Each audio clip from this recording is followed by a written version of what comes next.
Hello everyone, welcome to Redmen TV. Alisson signed for Liverpool. It's time for your reaction to that via our Twitter account at the Redmen TV. If you're not involved on there already, go and get involved. We kick off with Kirsty LFC, our good friend. Super excited by it. He's not the finished article, but could be the top of a bloody strong spine at Liverpool. Roll on season start.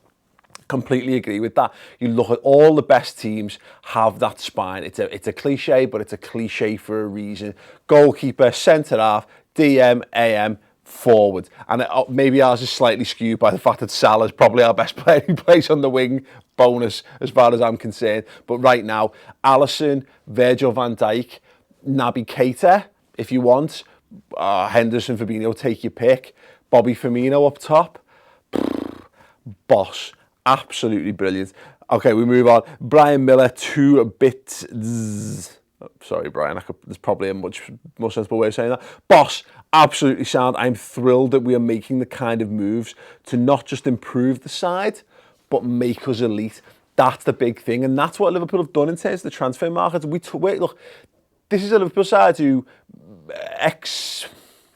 surpassed their expectations of last season. We'd said a year ago, I was saying, get out of the group stages, and that'll do me for the Champions League and secure top 4. Well, they secured top 4 and they made it all the way to the final. And, ultimately it was a season that didn't end in silverware, but it was a very good season contextually for Liverpool and where Liverpool have been for the last decade, which is very much not a team challenging, for the big pieces of silverware in club football.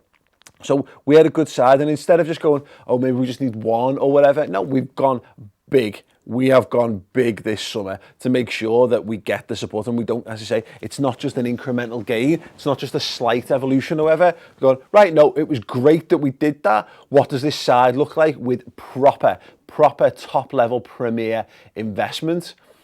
We're going to find out, and it's going to be very, very exciting to find out how that looks as well. Just a little thing to break it up, because there's been, we've had days now of other fans churning out Jurgen Klopp quotes about about buying expensive players and looking at Liverpool and what they've spent and saying, oh, they're spending big money all of a sudden. Empire of the Cop absolutely nailed it. Where they said Alisson will take Klopp's spending to 392 million since taking over in October 2015. He sold 255 million worth of players in that time, so 147 million spent in nearly 3 years. Fact. Sound by that. And let's not forget that there's going to be, you'd imagine 2 or 3 players are going to move on this window as well. We actually might yet sign make another big signing. Here's the thing, I'm going to level with you. I was asked about how much money other clubs were spending when Liverpool couldn't match that spending, because, to be honest, I was jealous. Really jealous of Man City, really jealous of Chelsea years ago when they were able to do it.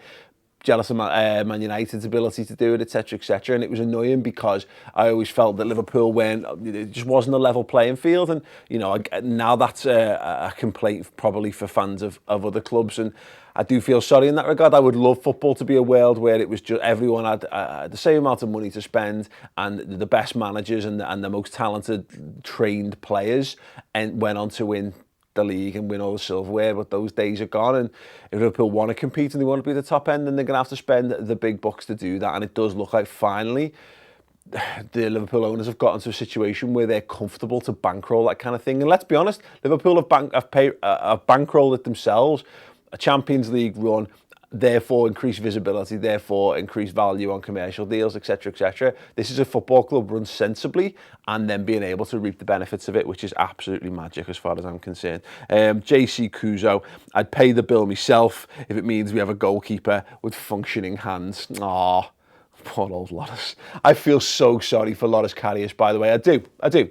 As a human being, he's never been anything but sound with me. I like him as a guy. I think he's a decent goalkeeper, and I just think it's very, very unfortunate what happened to him. But we did a show on this on the redmentv.com, the Reds transfer roundup, and I said it's not Liverpool's responsibility, unfortunately, to compromise their chances of success.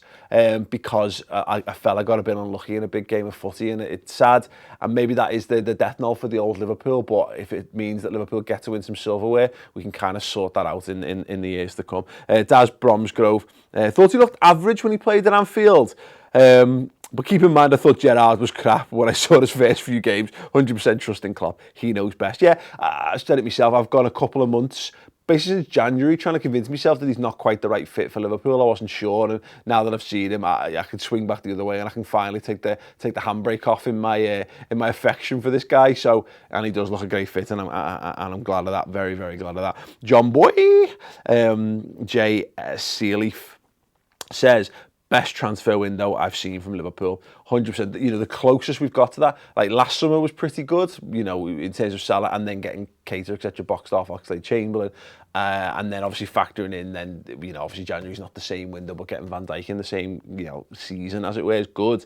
I think back to Fernando Torres coming in 2007, we had a pretty good window at that time, but you know, time will tell. We've had an incredible success rate with regards to transfers coming in. You know, anyone who knows Paul Tompkins and the Tompkins Times will know that football transfers at best tend to only succeed 50% of the time, or 50% of your business can be classed as a success. Liverpool are punching well above that. So it stands to reason that not every player will be perfect for us, of course. But there's a good, comfortable track record there of saying we know the right fit and the right mentality of the players that we're buying. So, yeah, very, very positive indeed. Charlie Gilno, number one. Look, I'm a big fan of God in 60 Seconds as well, and I think that gift pretty much sums it up for me. Let's get excited about the new season. And Adrian McCauley, we had one goalkeeper at the World Cup who didn't play. Alisson is Brazil's number one for a reason, and is only going to get better. I've seen him in the Champions League only. He's commanding, decision making could be better, but that'll improve. Will be a great sign. And look, this is the thing. Is he David De Gea? Is he Neuer? Is he maybe, say, Oblak? No, I don't think he's there. I don't think he is the best goalkeeper in the world. But at 25, he's still got years till he actually reaches his peak as a goalkeeper. Had one hell of a breakout season last season for Roma.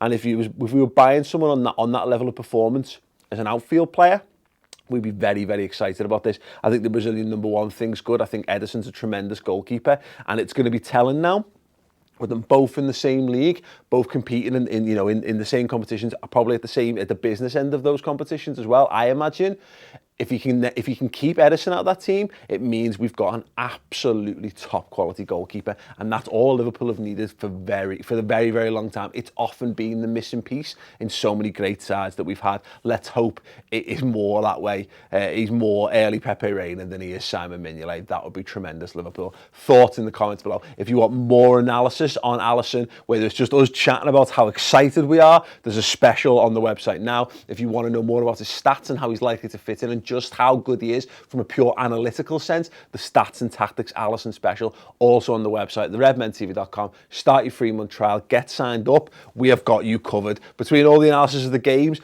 all this transfer stuff going on, what a wonderful, wonderful time to be a subscriber to the Redmen. So yeah, start it, try it for free, see how you get on, and I shall see you there. Ta-ra.